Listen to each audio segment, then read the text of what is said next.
IPL के ultimate showdown की बारी आ गई है। एक तरफ जीटी का टैक्टिकल ब्रिलियंस होगा तो दूसरी तरफ आरसीबी का पैशन। It is the time when GT's unstoppable forces will meet the powerhouses of RCB. The much awaited, the much anticipated IPL's grand finale is finally here.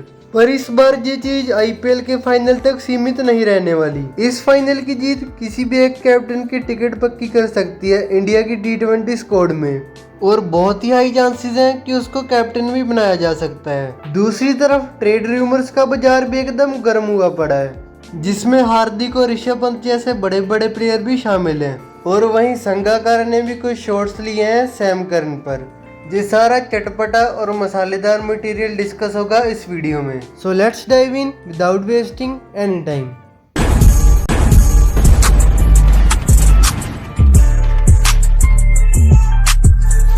RCB और GT के बीच हुए पिछले 5 मैचेस में 3 बार आरसीबी जीती है और 2 बार गुजरात, जबकि ओवरऑल हुए 9 मैचेस में आरसीबी 5 बार जीती है और जीटी 4 बार। इस सीजन के क्वालिफायर 1 में तो आरसीबी ने बुरी तरह रौंदा था जीटी को, और लीग स्टेजेस में चिन्नास्वामी पर एक बड़ा टोटल भी चेस किया था। पर सारी बात आकर रुक जाती है जीटी के उस होम ग्राउंड पर जहां पर वो अनबीटेबल है। यहां पर जीटी के बॉलर्स ने 155 पर ही ऑल आउट कर दिया था आरसीबी के बैट्समैन को। इस मैदान पर 26 बार बैटिंग फर्स्ट वाली टीम जीती है और 25 बार बैटिंग सेकंड करने वाली टीम। तो ऐसा डेफिनेटली हो सकता है कि दोनों ही टीम फाइनल्स में बैट फर्स्ट ही करना चाहें, ताकि स्कोर बोर्ड पर एक बड़ा स्कोर लगाकर दूसरी टीम पर प्रेशर माउंट किया जा सके। और इस बार ड्यू के आने के चांसेस भी बहुत ज्यादा कम है। पर दोनों ही टीम्स इतनी कैपेबल तो हैं कि टॉस पर जो मर्जी हो जाए उनकी परफॉर्मेंस तो डिप नहीं करेगी। पर सबसे ज्यादा यहाँ पर मैटर करेगी पिच।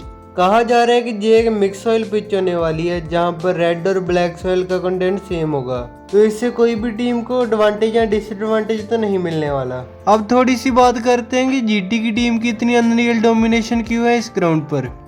तो सबसे बड़ा फैक्टर तो ये है कि इस ग्राउंड के स्क्वायर डायमेंशंस रिलेटिवली बड़े हैं, जिसको जीटी के बॉलर्स अच्छे से एक्सप्लॉइट करते हैं बाउंसर्स डालकर। और अंडर द लाइट पिच में थोड़ी हरकत भी होती है जो इनकी टेस्ट मैच लेंथ को पूरा सूट करता है। और इसी स्ट्रेंथ से निकल कर आता है हमारा पहला मैचअप, जो होने वाले जीटी के फास्ट बॉलर्स वर्सेस आरसीबी की बैटिंग। अब तक तो हमें पता चल ही गया है कि जीटी के बॉलर्स पावर प्ले में विकेट लेने के लिए माहिर हैं, तो उनका पूरा ट्राई रहने वाला कि वो जितनी ज्यादा विकेट ले पाए उतना ही अच्छा है। पर ये सेम स्ट्रेटेजी आरसीबी के फास्ट बॉलर्स भी अपना सकते हैं, जिससे निकलता है हमारा सेकंड मैचअप, जो है जीटी का टॉप 3 वर्सेस आरसीबी के फास्ट बॉलर्स। अगर आरसीबी के फास्ट बॉलर्स जीटी के टॉप 3 को जल्दी वापस भेज देते हैं तो वो उनके वीक मिडिल ऑर्डर को पूरी तरह से एक्सपोज कर पाएंगे। और वहीं रिलेटिवली आरसीबी का मिडिल ऑर्डर स्ट्रॉन्ग है जीटी से, जिससे निकल आता है हमारा तीसरा मैचअप, जो कि होने वाला है रजत पाटीदार वर्सेस राशिद खान। रजत की स्पिन हिटिंग एबिलिटीज के दर्शन तो हमको क्वालिफायर 1 में हो ही गए थे।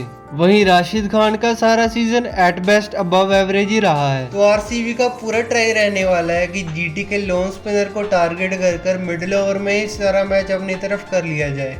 अगर इसके अलावा भी आपको कोई मैचअप दिख रहा है तो कमेंट कर जरूर से बता सकते हो। अब हम बात करते हैं कि इन दोनों टीम में क्या चेंजेस हो सकते हैं। जीटी ने पिछले मैच में साई किशोर को तो बिल्कुल भी यूज नहीं किया था, तो फिर उनको खिलाकर ना यूज करने से अच्छा तो यही है जहाँ फिर आप कोई फास्ट बॉलर ले आओ, जहाँ तो किसी बैट्समैन को खिलाकर मिडिल ऑर्डर को और भी ज्यादा स्ट्रेंथन कर दो। और अगर बैटिंग फर्स्ट आती है तो प्लेयर का सिलेक्शन और भी इजी हो जाएगा, क्योंकि आप जिस भी प्लेयर की एडिशन करोगे उसको इम्पैक्ट प्लेयर में डाल पाओगे और कंडीशन के अकॉर्डिंग टीम में ला पाओगे।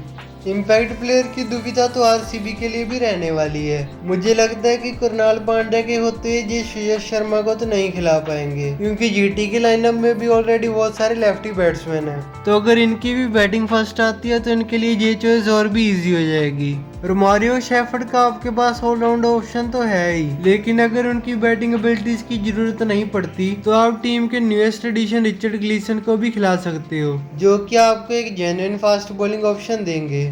बाकी फिल सॉल्ट तो खेलते हुए नहीं नजर आ रहे, क्योंकि ना तो उनकी कोई पोस्ट आई है ना ही कोई उनके बारे में न्यूज। इन दोनों टीम्स में कौन जीतेगा ये प्रिडिक्ट करना तो बहुत ही मुश्किल है। एक तरफ आरसीबी है जो अपने लगातार दूसरे फाइनल में पहुंची है, दूसरी तरफ जीटी है जो कि 5 सीजन में 3 बार फाइनल पहुंच चुकी है। पर मुझे लगता है कि आरसीबी के पास एक एज रहने वाला है जीटी के खिलाफ, और अगर साई सुदर्शन के हाथ नहीं बांधे गए तो ये मैच और भी इजी हो सकता है। अब हम थोड़े ट्रेड रूमर्स की बात भी कर लेते हैं। गोयनका जी के साइंस के तो 2 साल में ही कुत्ते फेल हो गए। कहाँ वो एक टाइम पर इंटरव्यूज में कहते घूम रहे थे कि ऋषभ बच्चा धोनी और रोहित के लेवल का बनेगा, और जहाँ पर कहा तो जा रहा है कि ऋषभ पंत ने खुद कैप्टनसी छोड़ी है, पर मुझे तो ऐसा बिल्कुल भी नहीं लगता। पहले तो एलएसजी की मैनेजमेंट को सैक करना चाहिए था जिसने इतनी बकवास टीम बनाई है। ऑलराउंडर टी20 टीम में एक इंजन का काम करता है, और इनके पास कोई इंजन ही नहीं था तो गाड़ी कहाँ से चल जाती। उसमें भले ही आप टीम के ड्राइवर ऋषभ पंत को बना लो, मिचेल मार्श को बना लो या किसी और को बना लो, रिजल्ट सेम ही आने वाला था। इम्पैक्ट प्लेयर के होते हुए भी अगर आप 7 बैट्समैन और 5 बॉलर से खेल रहे हो और सोच रहे हो कि आईपीएल जीत जाओगे, तो तुमसे ज्यादा डिल्यूशन में कोई नहीं रहता।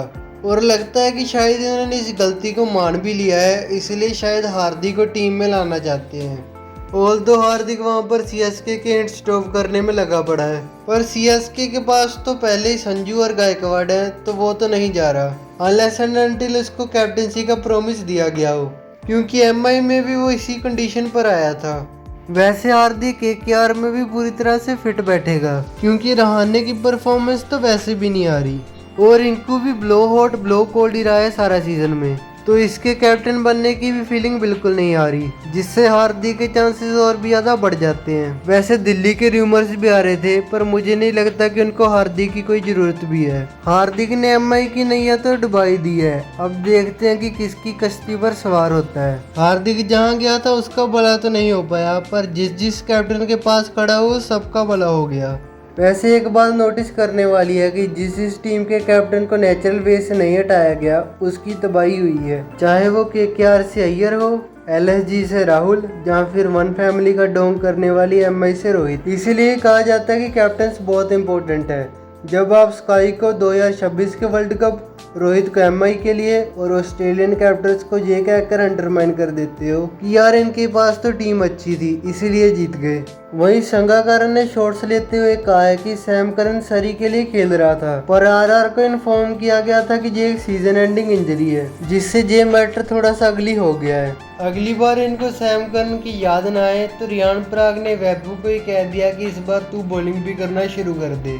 सो this was all from my side. आप भी अपने ओपिनियंस कमेंट सेक्शन में बता सकते हो। Make sure to like, share and subscribe to the channel, और इंस्टाग्राम पर भी जरूर से फॉलो कर देना। Till then goodbye, take care and show some love.